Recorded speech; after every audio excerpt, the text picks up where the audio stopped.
Students,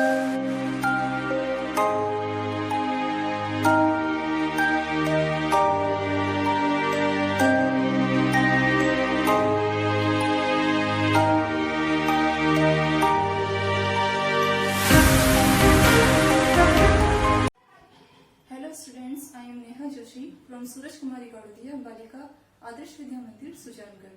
जैसा कि हम ऑनलाइन क्लासेस में टेंस पढ़ रहे हैं अभी, और टेंस में हमने अभी सिंपल प्रेजेंट टेंस और प्रेजेंट कंटिन्यूअस टेंस के बारे में सीखा है।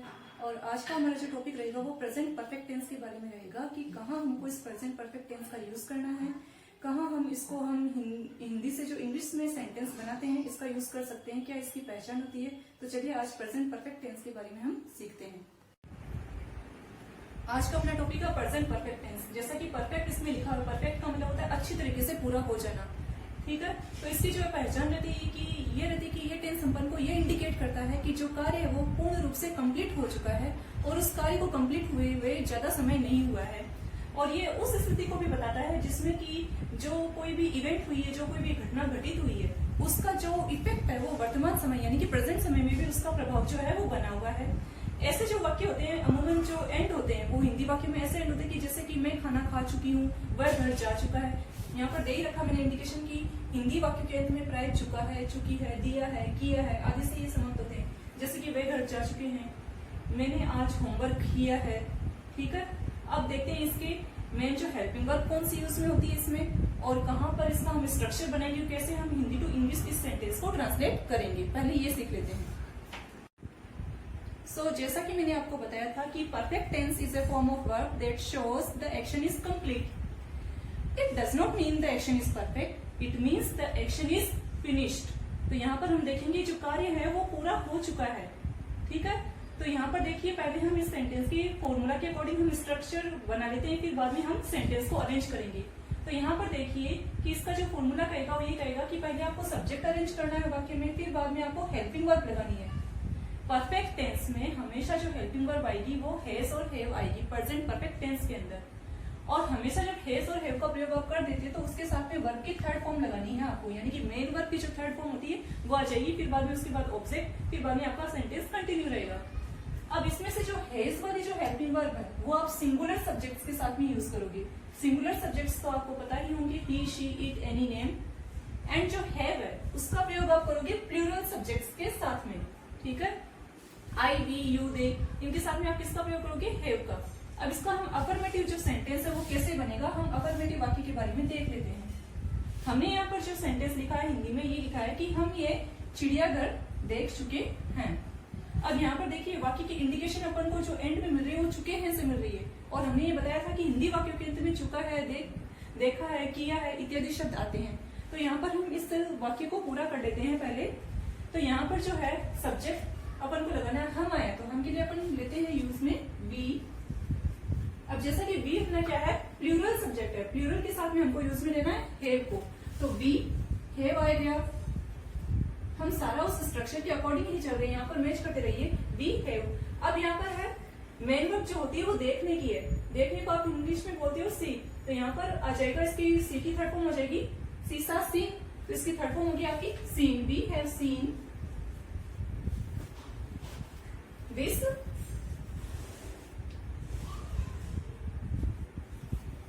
जू, यानी कि हम ये चिड़ियाघर देख चुके हैं। वी हैव सीन दिस जू। अब है नेगेटिव सेंटेंस। नेगेटिव सेंटेंस का स्ट्रक्चर यानी फॉर्मूला देख लीजिए। पहले आता है सब्जेक्ट, फिर आती है हेल्पिंग वर्ब, फिर आता है नॉट, फिर मेन वर्ब की third form, and then object, फिर एडवर्ब वगैरह भी कुछ भी है सेंटेंस में तो हम एंड में लिख देंगे। हमने यहाँ पर एक जो वाक्य है वो लिखा है कि उन्होंने अब तक खाना नहीं खाया है। उन्होंने दैट मीन्स कि जो ये सब्जेक्ट होगा अपना प्लूरल होगा, तो यहाँ पर आ जाएगा दे, और दे के साथ में हमको हेल्पिंग वर्ब लगानी है हैव, दे हैव। फिर बाद में थर्ड प्लेस पे आ जाएगा not, they have not. Main verb की थर्ड फॉर्म लगानी है, खाने को बोलते ईट, एट, ईटन, तो इसकी थर्ड फॉर्म हो गई eaten, they have not eaten food yet, ठीक है। तो ये हो गया आपका negative sentence, they have not eaten food yet. अब अब है इंट्रोगेटिव सेंटेंस। इंट्रोगेटिव सेंटेंस अपन को पता ही है कि दो तरीके से स्टार्ट होते हैं, एक तो होते हैं हेल्पिंग वर्ब से स्टार्ट और एक होते हैं डब्ल्यूएच वर्ड से स्टार्ट। तो दोनों ही के फॉर्मूलाज मैंने एक साथ ही लिखे हैं और एग्जांपल भी लिखी लिया हम लोगों ने। तो पहले इसका स्ट्रक्चर देख लेते हैं। हेल्पिंग वर्ब से जो सेंटेंस स्टार्ट होंगे इंट्रोगेटिव सेंटेंस, उसके अंदर पहले आपको हेल्पिंग वर्ब लगा देनी है जो कि है हैज और हैव, एंड देन सब्जेक्ट, फिर आ जाएगी वर्ब की थर्ड फॉर्म, फिर ऑब्जेक्ट, फिर एडजेक्टिव, फिर जो कुछ भी है क्वेश्चन मार्क, फिर है डब्ल्यूएच वर्ड्स के अंदर। डब्ल्यूएच वर्ड्स के अंदर आपको क्या करना है, ज्यादा चेंजेस में नहीं करना है। ये जो स्ट्रक्चर हमने पहला वाला लिखा इसके जस्ट पहले हमने डब्ल्यूएच वर्ड्स को ऐड कर दिया, और डब्ल्यूएच वर्ड्स तो आपको पता ही होंगे।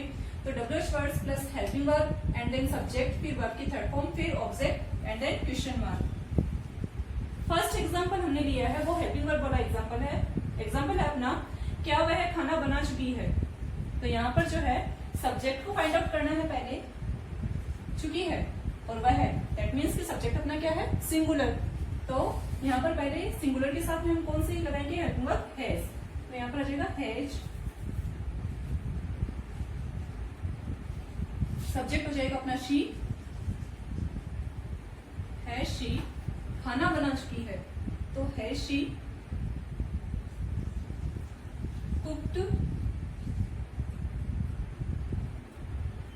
Food, question mark. नेक्स्ट जो अपना एग्जांपल है वो डब्ल्यूएच वर्ड वाला है। हमने एग्जांपल लिया है, मीरा को परीक्षा में अच्छे अंक कैसे प्राप्त हुए। कैसे आ गया है सेंटेंस के अंदर, तो यहाँ पर ऑब्वियस सी बात है कि जो अपना सेंटेंस है वो डब्ल्यूएच वर्ड वाला है, तो हाउ से सेंटेंस की स्टार्टिंग होनी ही है। तो यहाँ पर इस स्ट्रक्चर के अकॉर्डिंग चलते हैं। तो डब्ल्यूएच वर्ड्स पहले आ गया हाउ, फिर फाइंड आउट कीजिए कि सब्जेक्ट अपना सिंगुलर है कि प्लूरल है। मीरा आ गई है तो अपना क्या है, सब्जेक्ट सिंगुलर है। हाउ हैज, इसी के अकॉर्डिंग चल रहे डब्ल्यूएच वर्ड हमने लिख ही दिया है, हेल्पिंग वर्ब हमने लगा ही दी है, फिर लिखते हैं subject. How has Meera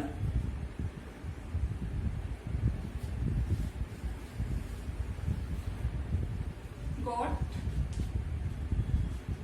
good numbers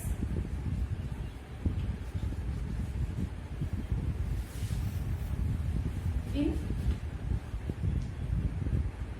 examination। How has Meera got good number in examination। ये हो गया आपका डब्ल्यूएच वर्ड्स वाला सेंटेंस। अब देख लेते हैं इंट्रोगेटिव नेगेटिव सेंटेंस के बारे में। अब देख लेते हैं इंट्रोगेटिव नेगेटिव सेंटेंस। इसके भी दो स्ट्रक्चर बनते हैं अपने। पहला हमने लिखा है कि हेल्पिंग वर्ब से स्टार्ट होने वाले सेंटेंस, दूसरे हैं डब्ल्यूएच वर्ड से स्टार्ट होने वाले वाक्य। हेल्पिंग वर्ब वाले वाक्य में अपन को करना है has have plus subject plus note plus verb की थर्ड फॉर्म प्लस ऑब्जेक्ट, फिर क्वेश्चन मार्क। फिर है डब्ल्यूएच वर्ड वाले में, डब्ल्यूएच वर्ड वाले में सिमिलर है, खाली डब्ल्यूएच वर्ड आगे ऐड हो जाएंगे। WH words plus helping verb plus not subject plus verb की third form plus object adjective and then question mark. हमने यहाँ पर एग्जांपल लिया है, क्या प्रियंका ने अपना पाठ याद नहीं किया है। तो ये जो वाक्य है अपना, ये हेल्पिंग वर्ब से स्टार्ट होने वाला वाक्य है। वाक्य की शुरुआत में हमको पता चल ही गया है जो सब्जेक्ट है वो अपना सिंगुलर सब्जेक्ट है, तो यहाँ पर स्टार्टिंग हो जाएगी हैज से, has and then subject Priyanka,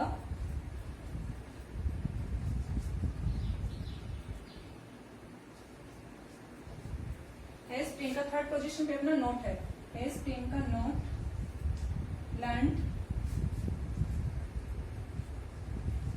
her lesson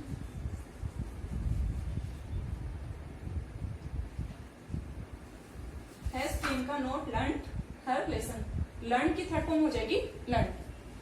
अगला वाक्य है, आपने चाय क्यों नहीं पी है।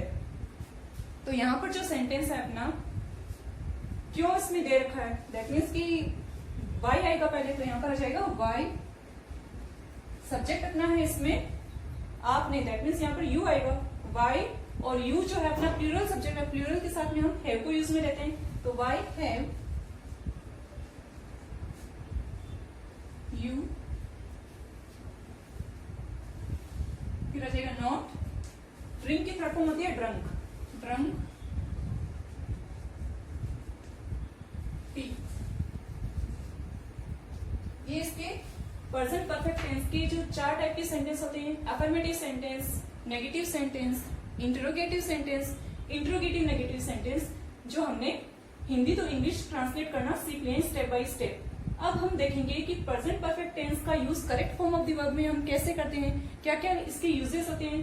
जो इसके 2-3 रूल है वो हम अभी देख लेते हैं। इसके एडवर्ब भी हम इसमें देखेंगे, विद एग्जांपल हम इसको समझेंगे। इसके जो यूज होते हैं प्रेजेंट परफेक्ट टेंस के, जो मेन जो इसके यूजेस होते हैं, पहला तो ये है कि ऐसे जो कार्य जो कि पूरे हो चुके हैं, कंप्लीट हो चुके हैं, लेकिन वर्तमान में इसका प्रभाव जारी रहता है। अब मान लीजिए आपने अपने एग्जाम्स आ रहे हैं, आपने अपने एग्जाम की प्रिपरेशन करनी है, उसके लिए आप लोगों ने नोट्स बनाए हैं, तो आप कहोगे कि मैंने पहले ही अपने नोट्स बना लिए हैं। दैट मीन्स कि आपने वो कार्य जो है वो कंप्लीट कर लिया है, लेकिन इन फ्यूचर यानी कि 1 मंथ बाद में या फिर 15 दिन बाद में आपको नोट्स की तो जरूरत पड़ेगी ही ना, तो यानी कि उसका प्रभाव तो जारी पड़ेगा ही, यानी रहेगा ही। तो ऐसा कार्य जो कि पूरा तो हो गया है लेकिन इसका प्रभाव जो है वो वर्तमान में भी जारी रहता है, इसको इंडिकेशन देने के लिए अपन प्रेजेंट परफेक्ट टेंस का यूज करते हैं। अब है कि जैसे कि मैंने पहले से ही अपने जो लेसन है वो याद कर लिए, मैंने पहले ही अपना पार्ट याद कर लिया है, ठीक है। तो इस तरीके से जो आपको वाक्य नजर आए उनके अंदर आपको प्रेजेंट परफेक्ट टेंस का यूज करना है। नेक्स्ट अपना जो इसका यूज होता है वो ये होता है कि विद रिपीटेड एक्शन, यानी कि जो बारंबारता वाले कार्य होते हैं, यानी कि एक चीज की जो कार्य की पुनरावृत्ति होती है वो बार बार रिपीट होती है, उसको इंडिकेट करने के लिए हम किसका यूज करते हैं, प्रेजेंट परफेक्ट टेंस का यूज हम करते हैं। जैसे कि आपके जो कार्य होते हैं कि मैं इस स्थान पर अनेक बार आ चुकी हूँ, मैं तो उदयपुर अनेक बार घूम चुका हूँ, ठीक है, मैं इस प्रश्नावली को कई बार सोल्व कर चुका हूँ, मैं लेसन कई बार पढ़ चुका हूँ, या फिर मैंने मैथिली शरण गुप्त की कविताएं हर बार पढ़ी है या फिर हर बार इसकी कविताएं पढ़ता रहा हूँ, ठीक है। तो वो हो गई आपकी रिपीटेड एक्शन, यानी कि बार बार जो कार्य आप करते हो उनको आपको दर्शाने के लिए प्रेजेंट परफेक्ट टेंस का यूज करना होता है। अब इसका जो थर्ड होता है वो जो उपयोग वो होता है आपका टू डोनेट स्टेट, यानी कि कोई आपको अवस्था होती है, यानी कि जो स्थिति होती है उसको बताने के लिए। अब मान लीजिए कि आप हिंदी में कई बार ऐसे बोलते हो मैं उसके बारे में हमेशा से जानता रहा हूँ। अब बोलने में तो अपन को ये ऐसा लगेगा जैसे अब ये प्रेजेंट कंटिन्यूस टेंस है, लेकिन आप देखिए कि आप उस चीज को उस प्रेजेंट यानी कि प्रेजेंट की कंटिन्यूस सिचुएशन में नहीं जान रहे हो, आप ये बोल रहे हो कि मैं उसके बारे में हमेशा से जानता रहा हूँ, यानी कि आप उसको ऑलरेडी जानते थे और जानते रहे हो। तो उसको इंडिकेट करने के लिए यानी कि उस अवस्था को दर्शाने के लिए आपने प्रेजेंट परफेक्ट टेंस का यूज वहां पर किया है। ये तो इसके 3 जो हो गए मेन, इसके रूल थे कि कहाँ कहाँ इसका अपन को इंडिकेशन मिलता है वाक्य के अंदर। अब हम इसकी देख लेते हैं एडवर्ब। अब एडवर्ब से हमारी जो आसानी रहेगी कि हम सेंटेंस में जो गैप फिलिंग करेंगे तो उसमें हमको जो मेन जो एडवर्ब है वो नजर आ जाएगी, तो हमको तुरंत ये पता चल जाएगा कि वहां पर जो है प्रेजेंट परफेक्ट टेंस का हमको उपयोग करना है। तो मेन तो इसके हम एडवर्ब पे नजर डालेंगे। अब हम देख लेते हैं प्रेजेंट परफेक्ट जो टेंस है उसकी एडवर्ब। जो यदि आपको देखो सेंटेंस के अंदर कहीं पे भी आपको जस्ट नजर आ जाए, just, already, ever, never, yet, so far, recently, lately, till now, just now, this morning या फिर मंथ एटसेट्रा जो भी आपको नजर आ जाए। एक होता है अप टू नाउ, तो वो चीज आपको उसमें नजर आ जाए तो आप क्या करोगे, उसमें प्रेजेंट परफेक्ट टेंस का यूज करोगे। ये आपको कहीं ना कहीं आपको सेंटेंस में ये नजर आएगी, तो उस जगह आप क्या करोगे, प्रेजेंट परफेक्ट टेंस, यानी कि आपको क्या करना है, हैज, हैव, इन दोनों में से कोई हेल्पिंग वर्ब लगा देनी है, प्लस आपको क्या करना है, वर्ब की थर्ड फॉर्म वहां पर, मेन वर्ब की वर्ब थर्ड फॉर्म वहां पर आपको अप्लाई कर देनी है। ये आपको नजर आएंगे ही आएंगे। देख लेते हैं 1-2 एग्जांपल से इस चीज को हम समझ लेते हैं। अब हम इन एग्जांपल को एडवर्ब के थ्रू सॉल्व करेंगे। एडवर्ब के द्वारा हमको ये पता तो चल गया है कि इसमें प्रेजेंट परफेक्ट टेंस का यूज होना ही है, निश्चित है। पहला जो सेंटेंस है एग्जांपल, आई ब्लैंक स्पेस जस्ट, फिर ब्लैंक स्पेस टेक। तो यहाँ पर टेक की correct form of the verb आपको फिलअप करनी है। तो आई है, तो आई के साथ में आपको जो हेल्पिंग वर्ब लगानी है वो लगानी है हैव। हैज और हैव किसकी हेल्पिंग वर्ब होती है, परफेक्ट टेंस की। तो पहले तो यहाँ पर पहले वाले ब्लैंक स्पेस में आ जाएगा हैव, आई हैव। जस्ट आ गया, दैट मीन्स की मेन वर्ब की थर्ड फॉर्म लगानी है, तो यहाँ पर आ जाएगा टेक की थर्ड फॉर्म होती है टेकन। तो वाक्य अपना बन गया, I have just taken dinner.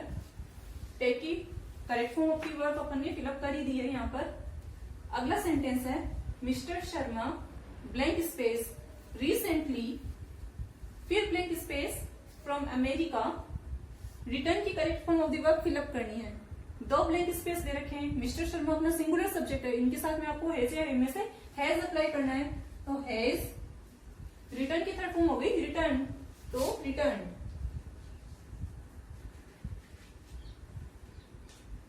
Verb में लग गया ईडी, हो गई अपनी थर्ड फॉर्म। तो mister Sharma has recently return from America. अगला वाक्य है she blank space with her father just now. Just now भी क्या है अपना प्रेजेंट परफेक्ट जो टेंस है उसका इंडिकेशन है। गो की correct form of the verb fill up करनी है तो यहां पर आ जाएगा शी हैज। गो की थर्ड फॉर्म क्या होती है? गो वेंट गोन, तो इसकी थर्ड फॉर्म हो गई gone. She has gone with her father just now. अगला है वाक्य अपना ब्लैंक स्पेस यू एवर फिर ब्लैंक स्पेस डेली। विजिट की correct form of the verb fill up करनी है। वाक्य जो अपना इंट्रोगेटिव वाक्य है, इंट्रोगेटिव वाक्य जो होते हैं हमेशा हेल्पिंग वर्ब से या फिर डब्ल्यूएच वर्ड से स्टार्ट होते हैं। तो यहाँ पर आपका हेल्पिंग वर्ब से स्टार्ट होने वाला सेंटेंस है। तो पहले आ जाएगा यू है। यू अपना क्या है? प्लूरल सब्जेक्ट है। प्लूरल के साथ में हमको हैव यूज करना है। तो हैव यू एवर। एवर क्या है? प्रेजेंट परफेक्ट की एडवर्ब है। विजिट की थर्ड फॉर्म हो गई विजिटेड, SITED। विजिट में लग गया ईडी। तो have you ever visited Delhi, ये हो गए आपके एग्जाम्पल्स। इनमें आपको कहीं ना कहीं आपको इन जो एडवर्ब मैंने लिखवाई थी उनका इंडिकेशन आपको मिलेगा। तो आपको देखते ही तुरंत ये पता चल जाएगा कि जो वाक्य है अपना कौन से टेंस वाला वाक्य है। ये एडवर्ब आपको याद करनी है। सो स्टूडेंट्स, आज की क्लास में हमने प्रेजेंट परफेक्ट टेंस के बारे में सीखा है। अब नेक्स्ट क्लास में हम अपने टेंस के टॉपिक को कंटिन्यू करने वाले हैं। Till then, thank you and keep learning throughout our videos.